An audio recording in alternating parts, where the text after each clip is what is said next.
Esa charla no tiene como objetivo explicar la parte clínica, solo para que ustedes tengan una secuencia. El periodo de incubación puede demorar de 2 a 20 días. Pero cuando una vez arranca, en los primeros 7 días tienen dolor de cabeza, dolor muscular, fiebre, fatiga. Pero rápidamente entra fiebre elevada, vómitos con sangre. Y el día 11 hemorragias internas y el día 12 se mueren el 90% de las personas. Es como, no sé si ustedes han visto fiebre amarilla severa. Fiebre amarilla severa, el día 7 está muerto. Y uno puede hacer lo que sea. Pero a partir del día quinto, del día séptimo, la gran mayoría de los pacientes con fiebre amarilla severa se mueren. Esto es un poquito más. Y esto es un poco que hemos explicado. Y entonces, para que tengan ustedes una idea de la tasa de letalidad en todos los países que se ha comprometido, en anaranjado está el número de muertos. Hay lugares donde se mueren más, o sea, hay unas cepas más agresivas que otras, pero en líneas generales, no, la letalidad en algunos sitios puede ser hasta 90% y en otros alrededor del 50%. Entonces hay una gran letalidad. Y cuando vemos lo de este año, ¿no? Este es hasta el 31 de julio, la letalidad promedio está en 53%, ¿no? Este en Nigeria es un caso que se escapó de acá de Liberia. Pero en líneas generales hay una variación en la tasa de letalidad. Pero lo que quiero llamarle la atención, mire, la cantidad de gente que trabajando en el sistema de salud se muere. Hay una mortalidad de más de 60% de trabajadores de salud, lo cual son uno de los primeros grupos que son comprometidos cuando ocurre estos brotes. Entonces, esta zona en anaranjado es el lugar donde habitan los murciélagos de la fruta. Y como ustedes ven, los países que han detenido ébola son aquellos en donde existe este murciélago. Entonces vamos haciendo la correlación entre la zoonosis y en realidad los brotes de enfermedad en diferentes periodos de tiempo. Y la transmisión inicialmente ocurre entre los murciélagos, ¿no? Entonces conversaba con Jessica, ¿y cómo es que los murciélagos se infectan? Porque en la rabia es un virus que se transmite por vía respiratoria, inhalatoria. Entonces en la cueva se transmite, pero esto no se transmite por vía inhalatoria. Entonces decía que cuando alguno de ustedes ha trabajado con murciélagos, ve que tienen muchísimas garrapatas. Y evidentemente las comparten las garrapatas. Entonces hay todo un sistema de transmisión. ¿Ustedes han visto cómo duermen los murciélagos? Prácticamente como pelotas, todos pegaditos. Y entonces esto va a transmisión a otros animales.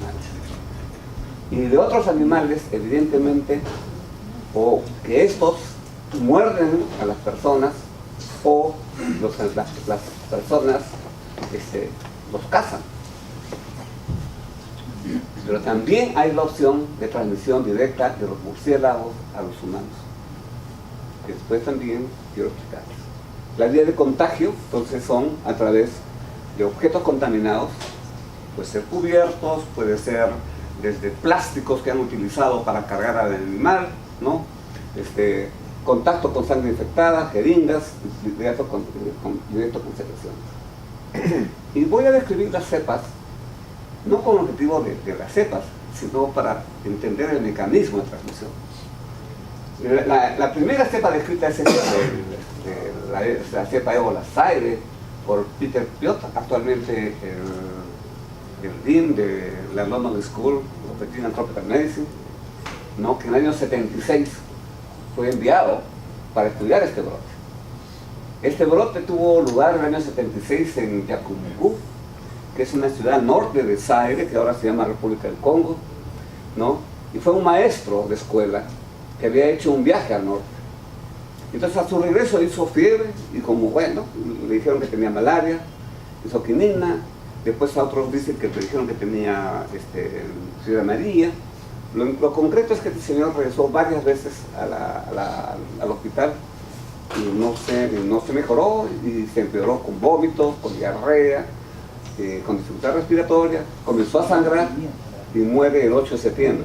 O sea, prácticamente son 12 días, 13 días después, 14 días después de tener esos síntomas. Siguiendo la costumbre africana, cuando fallece una persona, la familia lo lava, lo atiende, lo besa, ¿no? Y este señor, la esposa, la madre y la hermana también enfermaron y 2 de ellos murieron. En el hospital donde fue a atenderse, que era atendido por Morgan Alvejas, también se infectaron y mueren. Es ahí que piden ayuda a Bélgica, a Amberes, y ahí le envían a Peter Björk. En total, en ese brote ocurrió 318 casos y murieron 280 personas. Entonces, aquí lo que quiero resaltar son 2 cosas. Si vemos el anterior, esto es el evento inicial, pero la transmisión entre las personas es el evento más importante, es el foco secundario. En la cepa ébola Sudán, que es la segunda clasificada, que también ocurrió en una fábrica de algodón de Sudán, ahí no se pudo buscar el transmisor. Esta epidemia mató aproximadamente el 50% de las personas que están infectadas. Luego hay esta cepa ébola resto, que ocurre en un grupo de macacos que son importados a las Filipinas, a Estados Unidos, y que mató a muchos de los macacos y que produjo enfermedad en 2 de las personas que los cuidaban. No murieron ninguno de ellos, ¿no? Entonces, esto evidentemente es una cepa aparentemente menos agresiva. Luego viene la época de la cepa época Bundibungo, ¿no? En donde sucedió en Uganda, y entonces que también había matado un número de personas, ¿no? Que representaban aproximadamente el 30%. Las muestras analizadas por el CDC muestran que es una nueva cepa de virus. Hay esta cepa del Thai Forest, descubierto en los chimpancés en Costa de Marfil, muchos lo llaman ébola de Costa de Marfil, y mataba chimpancés. Pero esta es una cepa que además mata cerdos, y eso es lo que más llamaba la atención a las personas. Y entonces los estudios tomados en tejidos de los animales arrojaron muchas similitudes con las épocas del ébola, ¿no? Pero después se dio todo a través de moleculares, se dio cuenta que era otra cepa. Entonces, el origen de es que esta especie de chimpancés atacaban a otra especie de monos que estaban infectados. Y obviamente ellos, cuando atacan y se los comen, es donde finalmente terminan desarrollando. Para que tengan una idea, esto es lo que ocurre con la ébola, con la cepa de ébola Zaire, con una altísima mortalidad.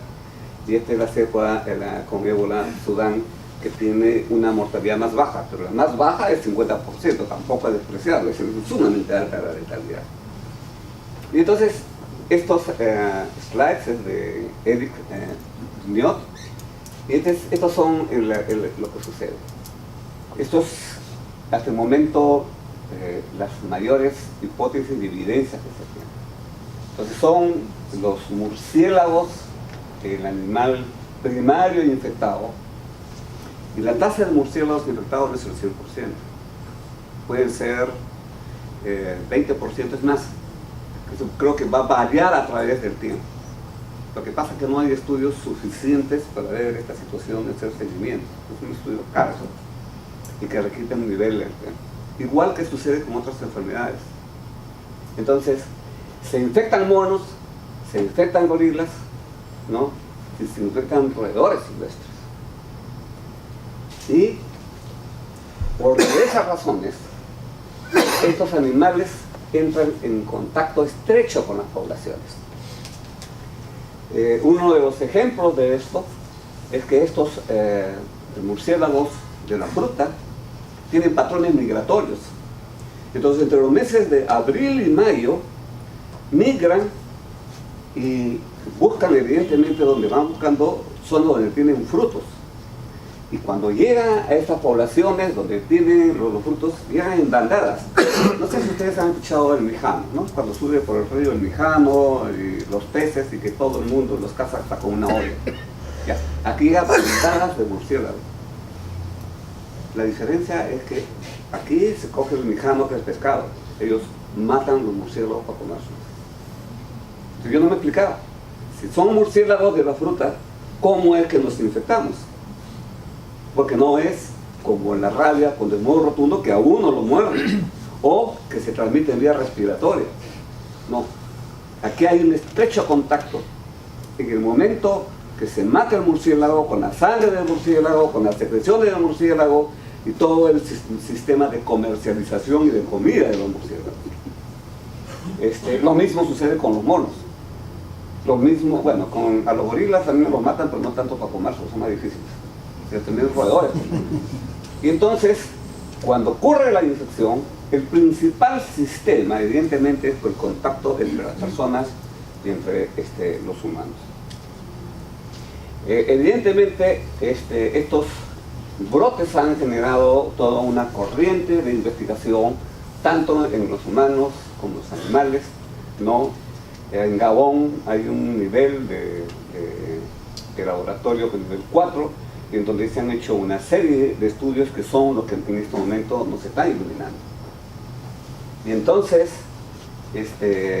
bueno, esto un poco que ya les expliqué, ¿no? Y pues están estudiando acá a los murciélagos, ¿no? Y la evidencia es, durante casi 30 años han buscado los reservorios. El ébola infecta gorilas, chimpancés y antílopes, pero para ellos es casi tan mortal que para los humanos. Por lo tanto, es muy difícil que ellos, a través del sistema, establezcan una transmisión. Ya no, se mueren primero antes de establecer la transmisión. Lo que pasa es que cuando mueren estos animales, la gente se los come. Se los come estando, o otros animales se los comen y también se infectan. Entonces, Eric Leroy, que es el que en realidad ha generado la mayor parte de la información, ha identificado especies de murciélagos. Entonces ellos, que mantienen un laboratorio de nivel de seguridad 4 en Gabón, ¿no? Ellos capturaron 1030 animales, entre murciélagos, entre pájaros y vertebrados. Y de ellos solo 29 son los que encontraron el virus de ébola, y todos eran murciélagos, de 3 especies. Los 3 especies eran murciélagos fruteros. Y estos murciélagos, el Histichnatus monstruosus y el Lepomostis franketti, son murciélagos que son que migran en bandadas. O sea, no son de un hábitat estable, sino es un hábitat que va cambiando y van migrando a través de las estaciones. Y entonces, evidentemente, eso también explica por qué va cambiando la cosa. Nosotros le echamos mucha la culpa a la migración de las personas. Entonces, llama la atención que en realidad ocurra en lugares, si bien los países son relativamente pequeños en esta parte, no que sean cosas tan distantes como el norte de Nigeria y Liberia. Entonces, no, simplemente hay una migración de animales infectados. Y la otra cosa es que evidentemente también hay otros factores que determinan la activación de los virus en los animales infectados. Ninguno de estos animales infectados, de los murciélagos, tenía el menor signo de enfermedad, eran portadores sanos. Entonces, lo cual sugiere, ¿no? Y esta es lo que se publicó en Nature sobre, también por el grupo que ha hecho los estudios, en donde cómo están correlacionados, ¿no? Todos los brotes prácticamente, genéticamente, son especies diferentes, pero todos están relacionados genéticamente. Y aquí está, estos son los murciélagos. Y los cazan nativos. O sea, son murciélagos grandes, no son chiquitos, acá en el Perú son chiquitos. Son así de texto, bueno. El desnudo rotundo es un poco más grande, ¿no? Y aquí están a la brasa, igualito que las como en Iquitos uno ve pescadito a la brasa, así, ¿no? Y evidentemente esto no es un asunto reciente. Este es un asunto que tiene muy largo tiempo en el África, pero que además hay evidencia de recombinación, ¿no? Y hay evidencia de reducción genética, que eso inclusive puede cambiar la virulencia. Pero una de las cosas que en realidad se discute es ¿por qué antes no aparecía? No es tanto que no aparecía. Las poblaciones eran más dispersas, más rurales, entonces si se moría un animal, pasaba desapercibido y nadie lo estaba agarrando. Pero ahora hay tantas personas, ¿no?, que definitivamente no hay animal que caiga y que no le estén agarrando luego para comerlo.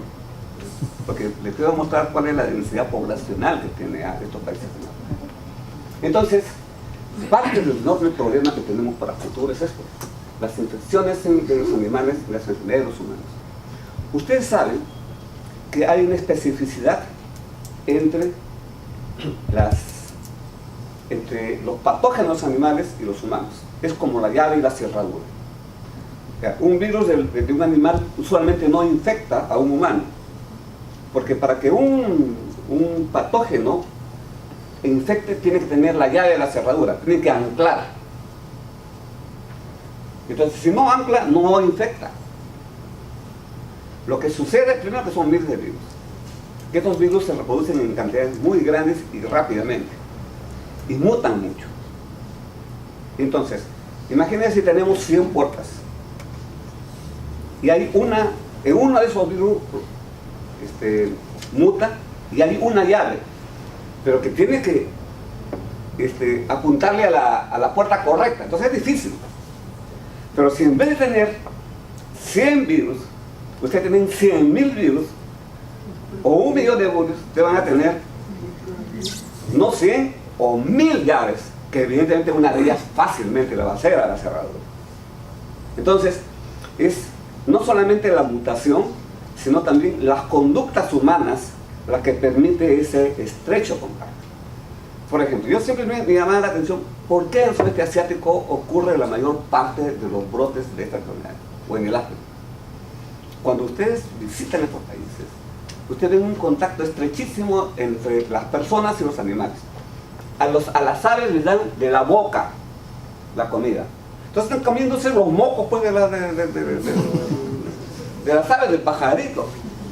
Y entonces están en contacto estrecho, ¿sí? ¿No? Se comen todos los animales, todo lo que camina se come. Y entonces, con platos exóticos, y entonces es un problema, o sea, establece un contacto muy estrecho entre la opción de tener la llave y la opción de tener la cerradura.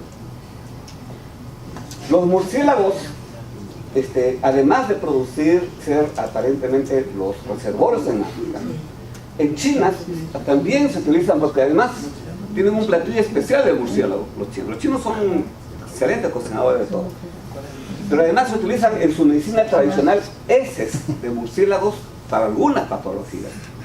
Y no me extraña que en el África los curanderos también utilicen, ¿no?, parte de murciélago, sangre de murciélago, heces de murciélago, en todas sus pociones mágicas que curan. No sé si curan o no curan, pero al final lo utilizan. Y entonces, los murciélagos, por alguna razón, son susceptibles a la infección de una gran cantidad de virus. Estos son algunos ejemplos. Por ejemplo, el virus del SARS, un coronavirus de 2003, que fue toda una alarma mundial, ¿no?, y que se está encontrando ahora cada vez más evidencia de que murciélagos de este género son los portadores. El virus de Marburg, el virus de Hendra, ¿no?, el virus de la rabia silvestre. La rabia canina es consecuencia de la rabia silvestre, que terminó siendo muchísimo más importante, pero que ahora que se ha eliminado, ha vuelto a tener la importancia que tiene la rabia silvestre. El virus de Casunur, ¿no? Los hantavirus que vienen a los roedores. Entonces, cada vez hay más evidencia de que hay una serie de enfermedades virales que comienzan a pasar a los humanos. Y con toda la razón aparece, amiga, ¿no? Es las infecciones virales y las próximas pandemias. O sea, no estamos hablando de cosas ocasionales.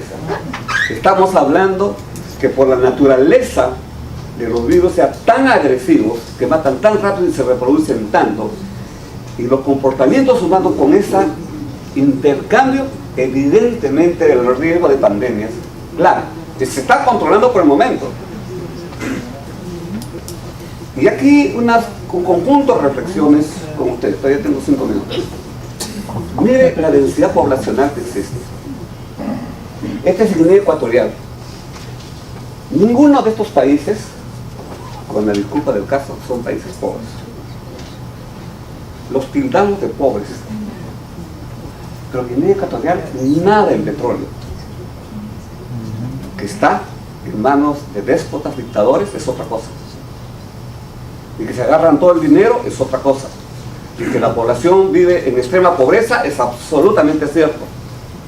Pero de ahí que sean países pobres es otro asunto. Entonces, Liberia es el lugar de los diamantes. Lo mismo que Sierra Leona. Nigeria es el país que tiene muchísimo petróleo. Entonces, las condiciones son paupérrimas en el país, de acuerdo. Pero otra cosa es que sean pobres y otra cosa es que exista pobreza extrema. Miren, estos son países pequeños. Este es el departamento de San Martín. El Guinea Ecuatorial es la mitad del tamaño de San Martín, pero tiene el doble de población. La densidad poblacional en San Martín es 14, y acá no, 3 veces, 40. En Liberia, ¿no?, es el doble que San Martín, pero tiene densidad poblacional de 3 veces. Sierra Leona tiene densidad poblacional de 82, para 71 metros cuadrados, 71.000 kilómetros cuadrados, que es una iglesia y media más. San Martín tiene 6 millones de personas, ¿no? Uganda es la quinta parte de Perú, pero sin embargo tiene más población que Perú. Nigeria, que es más chico que Perú, tiene 5 veces su población, a pesar de todos los genocidios, las muertes y todo lo que ocurre. Entonces, lo que está existiendo es una enorme sobrepoblación de personas. ¿Qué ocasiona eso? O sea, entre las conclusiones, llámenlos reflexiones, quizás de repente debe ser mejor eso. El ébola es un ejemplo de enfermedad emergente. ¿Producto de qué? De las alteraciones, de las interacciones entre los humanos y los animales. Producto de alteraciones del medio ambiente. Tenemos la mayor población de humanos que cada vez se expande más. Y nosotros somos por excelencia depredadores. ¿Qué depredador es la película? Nosotros somos realmente depredadores. No hay lugar que se salve, ¿no? Y encima, evidentemente, viene la parte de la migración. Entonces, cuando a veces aquí en el Perú dice, no, a los pueblos nativos hay que protegerlos. ¿Qué protegerlos? Si por todas las fronteras se meten los migrantes y destrozan ante la ausencia de un Estado fuerte. Esos son cuentos, esa es teoría. El mayor consumo de alimentos por el incremento de la población evidentemente es incluir a los frutos. Y evidentemente entra a competir con los animales por el alimento. Ya no le queda alimento para los animales.